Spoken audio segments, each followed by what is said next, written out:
Bharatpur police ने बड़ी कार्रवाई करते हुए सेक्स चैट रैकेट का पर्दाफाश किया है। गिरोह के 2 सदस्यों को गिरफ्तार किया गया। 5 थानों की टीम ने मिलकर यह कार्रवाई की है। आंध्रा के व्यवसायी को शिकार बनाया गया था। 2 लाख से ज्यादा रुपए की ठगी कर भी ली गई थी। पीड़ित ने कर्नूल में यह मामला दर्ज करवाया था। आरोपियों को आंध्रा पुलिस लेकर रवाना हुई।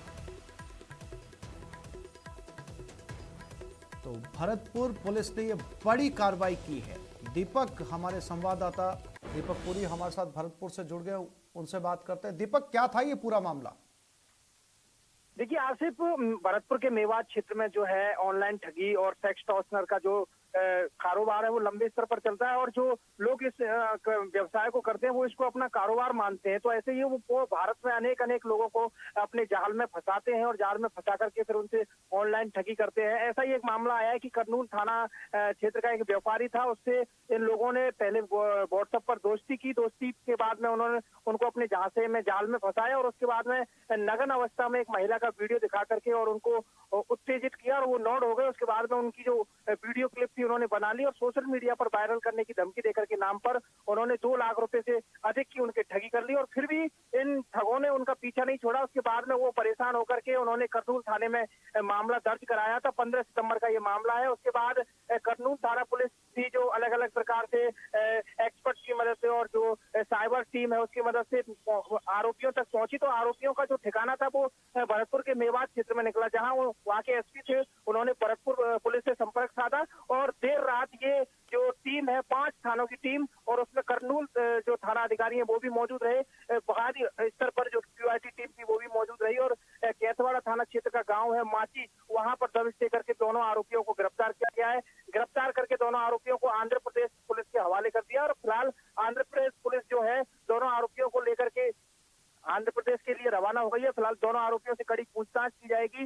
इस तरह से इन्होंने वारदात को अंजाम दिया और ये पहले कितनी वारदातों को ऐसी को अंजाम दे चुके हैं, ऐसी दोनों आरोपियों से पूछताछ की जाएगी। लेकिन लंबे स्तर पर कहा जाता है कि ऑनलाइन ठगी का जो मामला है वो मेवात क्षेत्र में लंबे स्तर पर चलता है और इसका कोई भी जो समाधान है वो पुलिस नहीं निकाल पाती है। पुलिस का एक ही पास जो है वो समाधान है कि पुलिस लोगों से अपील करती है कि ऐसे लोगों के झांसे में ना आए। जगह जगह बोर्ड भी लगा रखे हैं। जी दीपक, इन ठगों के साथ क्या उस महिला को भी गिरफ्तार किया है पुलिस ने जिसका इस्तेमाल करके इन्होंने सेक्स चैट को किया था? देखिए आसिफ, ये महिला का इस्तेमाल कभी भी नहीं करते। इसमें एक दूसरा मामला है। ये लोग क्या करते हैं कि ऑनलाइन जो चैट होता है उस पर ऑनलाइन वीडियो दिखा करके, क्लिप वीडियो दिखा करके और उस व्यक्ति को उत्तेजित करते हैं। उसके बाद में उसकी वीडियो बनाते हैं, नोट वीडियो बना करके उसको वायरल करने की धमकी देते हैं। और ये जो सेक्स चैट बनाते हैं या फेसबुक पर या व्हाट्सएप पर, ये महिला के नाम से फेसबुक आईडी या व्हाट्सएप नंबर जो है उससे बना करके रखते हैं। ये ऐसे मामलों में कभी भी महिला को यूज नहीं करते, ना ही किसी महिला को ये अपने साथ रखते हैं। ये सिर्फ ऑनलाइन सिस्टम से पूरे गेम को जो है ये चलाते हैं और छोटी छोटी झोपड़ियों में बैठ करके ये इतने बड़े उसको ठगी की वारदात को अंजाम देते हैं। इनका कोई ठिकाना नहीं है और आए दिन ये लोग अपना ठिकाना बदलते हैं। पुलिस कार्रवाई करने के लिए जाती है तो भी कार्रवाई पुलिस नहीं कर पाती है, लेकिन बड़े स्तर पर जब पुलिस टीम गठित करती है उसके बाद कार्रवाई करके और इन लोगों को गिरफ्तार किया जाता है। पहले भी ऐसे कई मामले सामने आ चुके हैं और हर बार देखा जाता है कि दूसरे तीसरे दिन बाहर के जो राज्यों की पुलिस है वो भरतपुर में मेवात क्षेत्र में आकर के दबिश देती है। रोज ऐसे मामले सामने आते हैं। आसिफ, दीपक, जानकारी के लिए आपका धन्यवाद।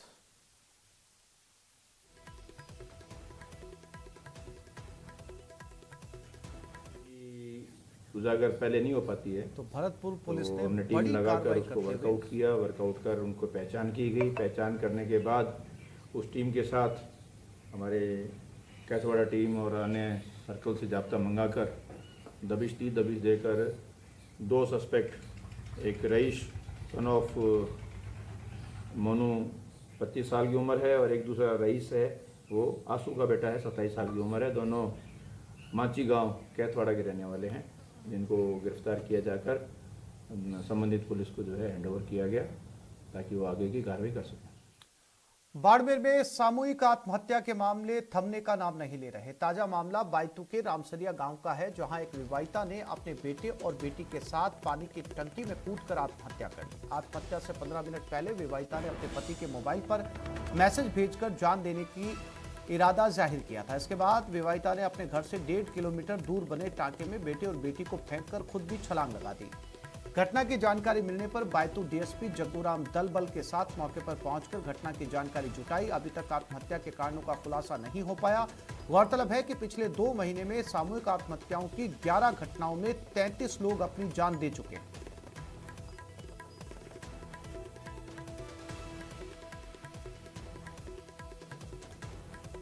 तो बाड़मेर से ये खबर है, जहां पर एक महिला ने अपने 2 बच्चों के साथ पानी के टांके में कूदकर जान दे दी। और जो जानकारी मिल पा रही है उसके मुताबिक इस महिला ने अपने पति को टेक्स्ट मैसेज भी किया था कि वो अपने बच्चों के साथ जान देने जा रही है। और सबसे चिंताजनक बात यह है कि बाड़मेर में इस तरीके के मामले लगातार सामने आ रहे हैं, जहां पर सामूहिक आत्महत्याएं एक साथ देखी जा रही हैं।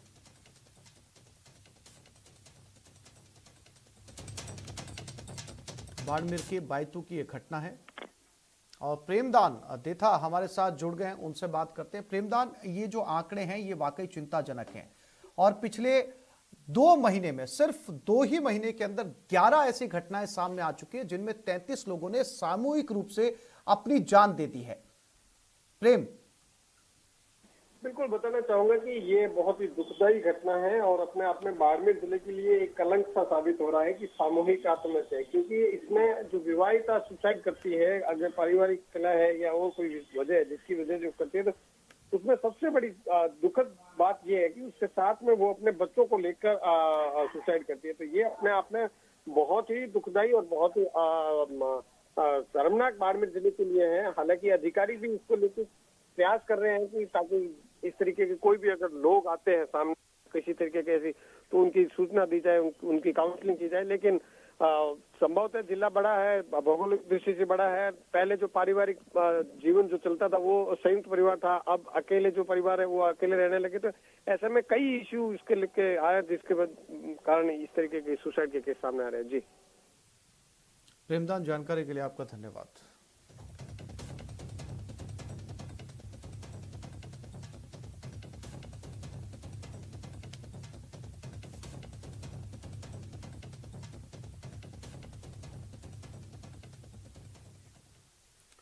और बाड़मेर के बाद में चूरू से भी इस तरह की खबर सामने मिल रही है। नर्सिंग छात्रा ने खुदकुशी की है। कल आया था 2nd ईयर का रिजल्ट। 3rd ईयर की तैयारी कर रही थी प्रियंका। 9 महीने से किराए के मकान में रहती थी छात्रा। राजकीय नर्सिंग कॉलेज की छात्रा थी। झुंझुनू जिले के खुड़ाना गांव की रहने वाली थी प्रियंका। रात को फांसी का फंदा लगाकर अपनी जान दे दी। झुंझुनू की रहने वाली थी प्रियंका। चूरू में पढ़ाई कर रही थी। 2nd ईयर का रिजल्ट आया था और नर्सिंग की छात्रा बताई जा रही थी। फांसी लगाकर इस छात्रा ने खुद की जान ले ली।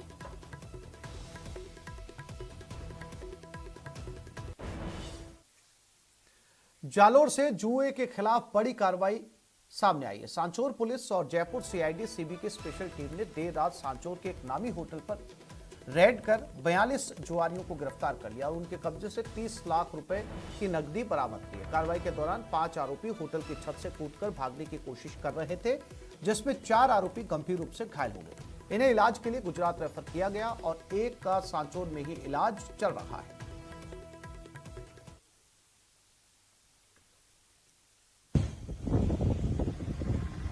जालोर में जुआरियों के खिलाफ ये बड़ी कार्रवाई की गई। आमतौर पर एक साथ इतनी तादाद में जुआरी नहीं मिलते हैं, लेकिन ये पहला मौका होगा शायद जहां पर एक साथ एक नामी होटल में 42 जुआरी गिरफ्तार हुए हैं। इनके पास 30 लाख रुपए से ज्यादा नगद बरामद किए गए हैं और जब यहां पर रेड डाली गई तो अफरा तफरी का माहौल था और कुछ जुआरी होटल की छत से कूदे भी जान बचाने के लिए, पुलिस से बचने के लिए, लेकिन छत से गिरकर घायल हो गए। इनमें से 4 लोगों को हॉस्पिटल भी रेफर किया गया है।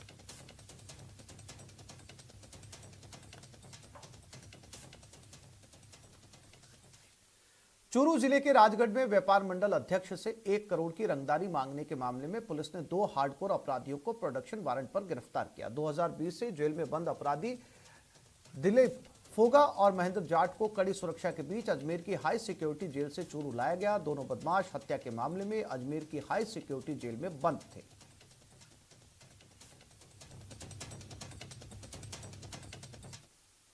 अंदर 2 आरोपी है। इनसे जेल में सिम मोबाइल और सिम बरामद हुए थे, उस मामले में वांछित है, जिसके लिए अजमेर जेल से इनको लेकर आए। इनका मामला काफ़ी दिन पुराना है, 102 नंबर मुकदमा है। ये दोनों हत्या के आरोपी है। वैसे भी इनके खिलाफ काफ़ी मुकदमे पूर्व से दर्ज है और दोनों ही हार्डकोर अपराधी है।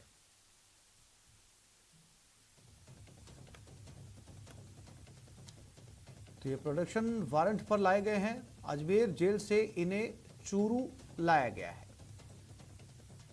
रंगदारी मामले में चूरू जिले के राजगढ़ में व्यापार मंडल अध्यक्ष से 1 करोड़ रुपए की रंगदारी मांगने का इन पर आरोप है। हार्डकोर अपराधियों को प्रोडक्शन वारंट पर गिरफ्तार किया गया। 2020 से ये जेल में बंद है। अपराधी दिलीप फोगा और महेंद्र जाट को कड़ी सुरक्षा के बीच अजमेर की हाई सिक्योरिटी जेल से चूरू लाया गया है। दोनों बदमाश हत्या के मामले में अजमेर की हाई सिक्योरिटी जेल में बंद थे। फिलहाल इन्हें चूरू लाया गया है।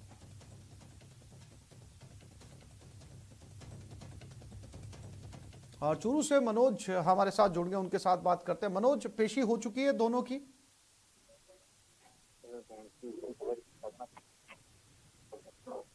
मनोज, मेरी आवाज मिल रही है आपको? जी मनोज, दोनों अपराधियों की पेशी हो चुकी है कोर्ट में?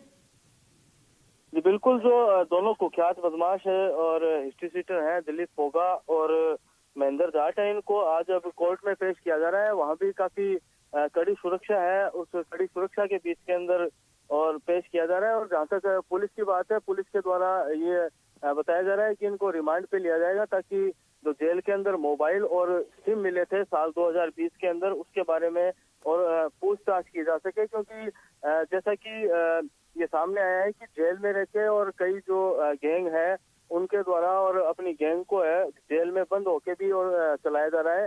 और इसी कारण से इनसे कड़ी पूछताछ है, उसके लिए पुलिस के द्वारा रिमांड की जो अप्लाई है वो की गई है।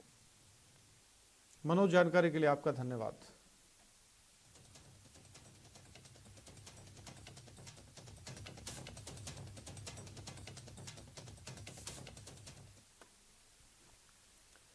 कोटपुतली में अब अपहरण का आरोप लगाने वाले युवक के खिलाफ ठगी की बात सामने आई है। इतना ही नहीं, उसके खिलाफ मेरठ पुलिस थाने में करोड़ों की ठगी का मामला दर्ज भी है। मिली जानकारी के मुताबिक कृष्ण और अमित ने कई लोगों से नौकरी लगाने के नाम पर करीब 1.5 करोड़ रुपए ऐंठ लिए। रुपए लेने के लिए पीड़ित जब कृष्ण को कार में बैठाकर अमित से मिलने जयपुर जा रहे थे, तभी कल्याणपुरा पुलिया के पास कार पलट गई और कृष्ण ने उन पर अपहरण कर ले जाने की बात कही। अब पुलिस ने मेरठ पुलिस से संपर्क कर सूचना दे दी है। फिलहाल पुलिस मामले की जांच में जुट गई।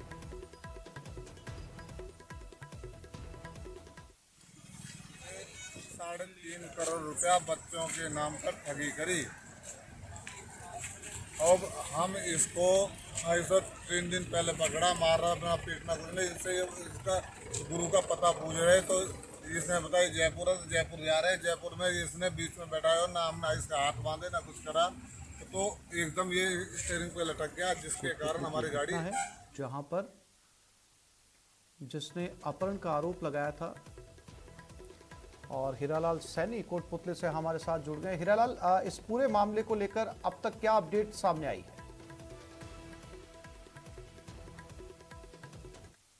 गुड़गांव से एक कार, हीरालाल, मेरी आवाज मिल रही है आपको? जी हाँ जी, मैं आपको बता दूं, ये मामला कोटपुतली थाना इलाके का मामला है, जहां गुड़गांव से एक व्यक्ति को 4-5 युवक हैं जो कार में पटक कर जयपुर की तरफ जा रहे थे। जैसे ही वो कार कोटपुतली के पनियाला मोड़ के पास पहुंचती है तो कल्याणपुरा पुलिया जो है उसके जो युवक था उसने कार की स्टीयरिंग पकड़ ली, जिससे कार अनियंत्रित होकर पुलिया से नीचे जा गिरी, जिससे उनको चोटें आई। उस कार में जो सवार 3-4 युवक थे वो मौके से भाग गए। इसके बाद ग्रामीणों की वहां भीड़ लग गई। ग्रामीणों ने 2 जनों को मौके पे पकड़ लिया था। उसके बाद जो कृष्ण नाम का युवक था उसने खुद के अपहरण होने की बात बताई, जिस पर पुलिस मौके पे पहुंची थी। पुलिस दोनों को पकड़ के पुलिस थाने लेके आई। उसके बाद पुलिस ने पूछताछ की तो नया मूड उसमें सामने आया। जो पुलिस के सामने नई बात आई है उसमें यह है कि जो कृष्ण नाम का युवक था उसने परविंदर नाम के युवक से 1.5 करोड़ रुपए, विभिन्न लोगों से 1.5 करोड़ रुपए जो नौकरी लगाने के नाम पे लिए थे। इसको लेकर उसने जो मुकदमा भी मेरठ थाने में दर्ज कराया था, तो वो पैसे की तकादे के लिए उसको लेके आए थे। जी हीरालाल, जानकारी के लिए आपका धन्यवाद।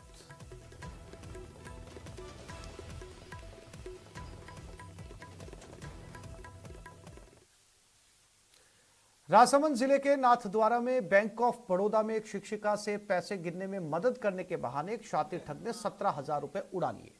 ठगी का शिकार हुई महिला ने नाथद्वारा थाने में केस दर्ज करवाया। वहीं बैंक में लगे सीसीटीवी कैमरे में ठगी की वारदात कैद हो गई, जिसमें ठग का चेहरा साफ नजर आ रहा है।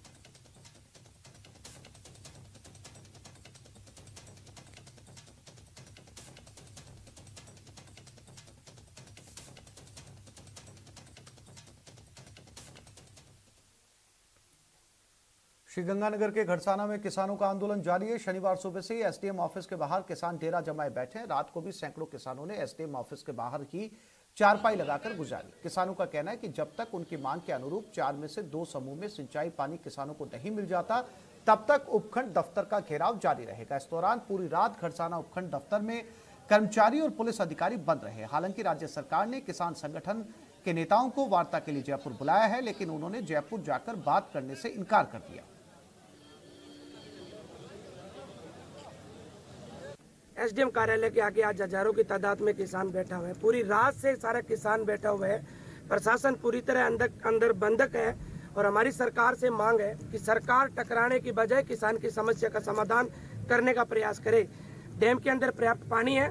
हमारी मांग है कि उस पर्याप्त पानी में जो हमारा 58% हिस्सा है, जिसमें हमारी सरसों बिजान से लगाकर पकाव तक पर्याप्त पानी है, सरकार को वो पानी देना चाहिए। और फिर भी अगर सरकार टकराव की स्थिति लाती है तो उसके अंदर जिम्मेवारी सरकार और सरकार के अधिकारी कर्मचारियों की होगी। हमारे प्रथम चरण का पूरा किसान एसडीएम को चारों तरफ से घेर के बैठा हुआ है। अंदर अधिकारी बंद है और ये गेट तभी खुलेंगे जब नहरों के अंदर पानी खुलेगा। राजस्थान की सरकार समय रहते चेत जाए। पिछले 7 महीनों से रेगुलेशन जारी नहीं किया। अब जो रेगुलेशन जारी किया है वो 4 में से एक ग्रुप रेगुलेशन जारी किया है। उस रेगुलेशन को तुरंत प्रभाव से तोड़ा जाए। 4 में से 2 ग्रुप पानी बनाया जाए। जो अजमेर जेल समझौता 58% पानी हमारा लागू हुआ था, उसको लागू किया जाए। ये किसान इसी बात के लिए डटा हुआ है। ये तब तक नहीं हटेगा जब तक सरकार हमारी बात को नहीं मान लेती।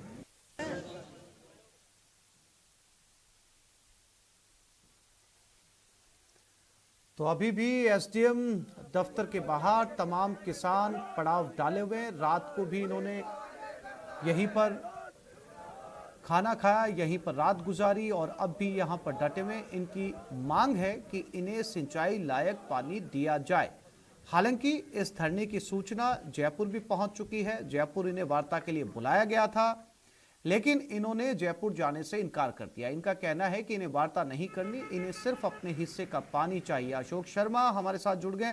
अशोक, क्या ये पड़ाव अब भी जारी है या कोई बातचीत का रास्ता निकल के आया है?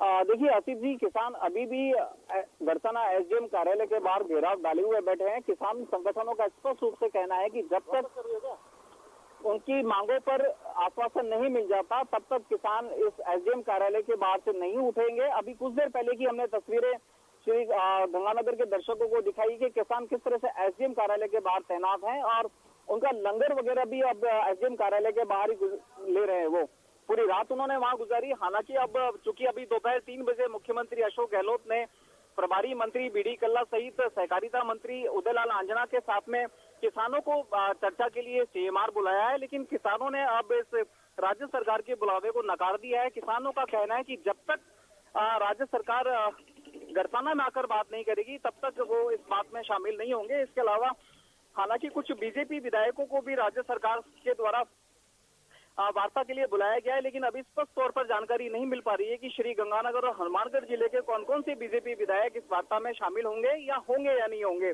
अभी पुख्ता रूप से इसको नहीं बताया जा सकता। जी अशोक, इस पूरे मामले को और गंगानगर के कलेक्टर भी इस समय जो है जाकिर हुसैन साहब हमारे साथ जुड़ गए, उनके साथ बात करते हैं। अशोक, आप हमारे साथ बने रहिएगा। जाकिर साहब, ये जो एसडीएम दफ्तर के बाहर तमाम किसान जमा हैं, अड़चन कहां आ रही है? क्योंकि ये अपने हिस्से का पानी मांग रहे हैं। वार्ता के लिए इन्होंने साफ तौर पर इनकार कर दिया। नहीं, एक्चुअली जो सिस्टम या प्रशासन के सामने परेशानी कहां है पानी देने को लेकर? जो सिंचाई पानी उपलब्ध है उसका रेगुलेशन हमने बना दिया है। एक्चुअली जो खरीफ की फसल थी उसमें तो रेगुलेशन बना ही नहीं था, पीने का ही पानी चला था। जी, अभी जो पानी उपलब्ध था उसके हमने रेगुलेशन बना दिया है, लेकिन किसानों की मांग ये है कि हमें ज्यादा पानी दिया जाए। जी। अभी हर किसान को 3 बारी मिल रही है, वो कह रहे हैं कि थोड़ा बढ़ा के दिया जाए।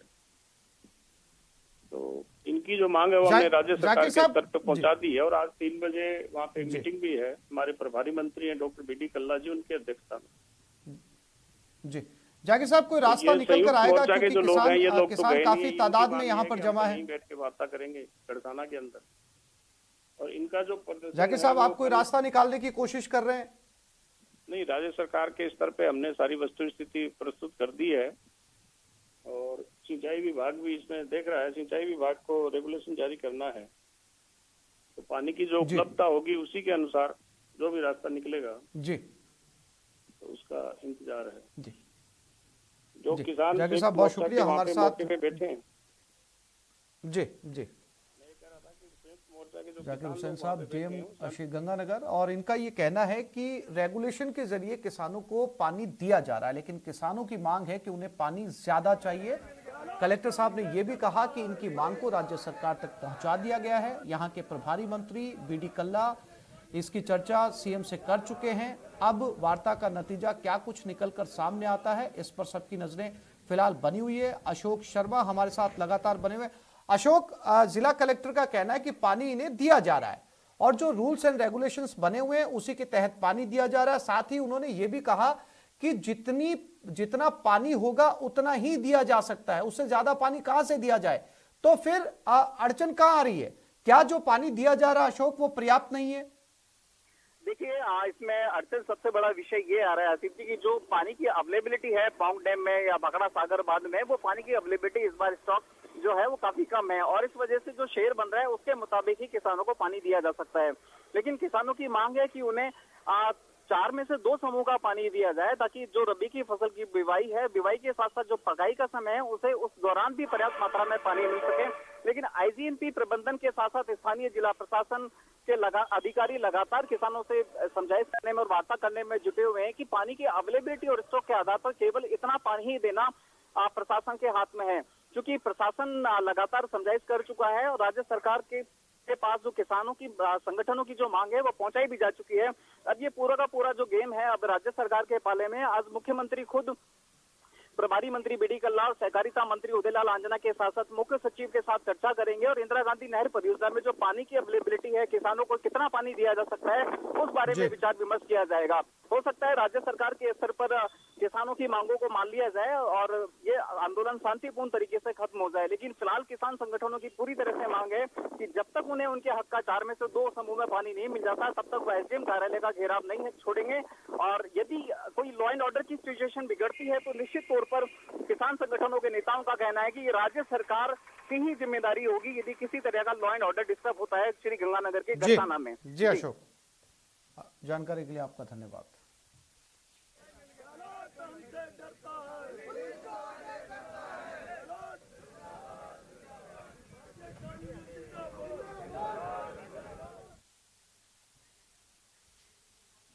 यहाँ एक छोटे से ब्रेक के लिए रुक रहे हैं, जल्द लौटेंगे।